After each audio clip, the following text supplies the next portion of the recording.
ഒരു മുദ്രാവാക്യം, മതമാണ് മതമാണ് മതമാണ് പ്രശ്നം.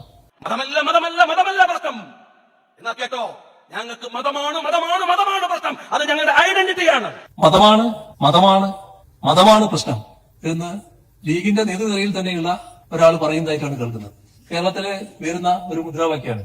ഇത്തരം ഒരു മുദ്രാവാക്യം ഇന്ത്യൻ മുസ്ലിം ലീഗിന്റെ പ്രമുഖരായ നേതാക്കൾ ആരും നേരത്തെ ഒരു കാലത്തും ഉയർത്തിയതായി കേട്ടില്ല. അങ്ങനെ ഒരു മുദ്രാവാക്യമേ ഇപ്പോ ബാഫി തങ്ങളോ സിരി സാഹിബോ CHO ഒന്നും ഉയർത്തിയ അനുഭവമില്ലാത്തതാണ്.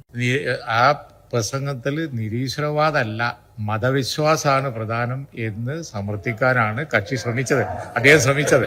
ഒന്ന് ഇടപെടുകയാണ്. ബഹുമാനായിട്ടുള്ള പ്രതിപക്ഷ ഉപനേതാവ് പറഞ്ഞത് വസ്തുതയല്ല. അതിന്റെ വീഡിയോ ഇന്ന് സാമൂഹിക മാധ്യമങ്ങളിൽ ലഭ്യമാണ്. മുഴുവൻ കേൾക്കൂ.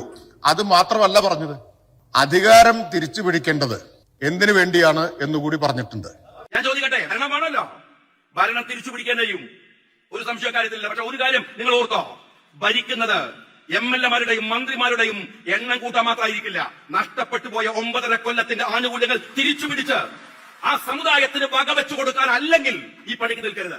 അപ്പൊ ബഹുമാനപ്പെട്ട മുഖ്യമന്ത്രി പറഞ്ഞത് ഇന്ന് സമൂഹത്തിൽ ലക്ഷക്കണക്കിന് ആളുകൾ കണ്ടുകഴിഞ്ഞൊരു വീഡിയോയാണ്. നിങ്ങൾ അസംബ്ലിയിൽ നിഷേധിച്ചത് കൊണ്ട് അത് യാഥാർത്ഥ്യമല്ലാതാവുന്നില്ല. കാരണം ഇതൊക്കെ തെളിവുകളായിട്ട് ഇപ്പോൾ പുറത്തു വന്ന കാര്യമാണ്. അദ്ദേഹത്തിന്റെ പ്രസംഗം അതേ രൂപത്തിൽ പുറത്തു വന്നിട്ടുണ്ട്. അത് ഈ പറഞ്ഞ തരത്തിലാണ്.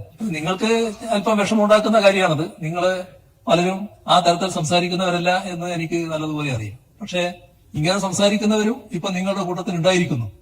അതെവിടത്തേക്കാണ് പോകുന്നത്? അതാണ് ശ്രദ്ധിക്കേണ്ടത്. ഞങ്ങൾ ഒരു കാലത്തും ഒരു വർഗീയതയോടും, അത് ഭൂരിപക്ഷമായാലും ന്യൂനപക്ഷമായാലും, ഒരു വർഗീയതയോടും വിട്ടുവീഴ്ചയില്ലാത്ത നിലപാടെ സ്വീകരിക്കും. പലപ്പോഴും ഞങ്ങൾ പറയുന്നൊരു കാര്യമുണ്ട്, കുറച്ച് വോട്ടിനും 4 സീറ്റിനും വേണ്ടി ഈ വർഗീയ ശക്തികളെ പീഡിപ്പിക്കുക എന്ന രാഷ്ട്രീയ തെറ്റത്തരം ഞങ്ങൾ കാണിക്കില്ല എന്ന്. അത് തന്നെയാണ് ഞങ്ങൾക്ക് വ്യക്തമാക്കാനുള്ളത്.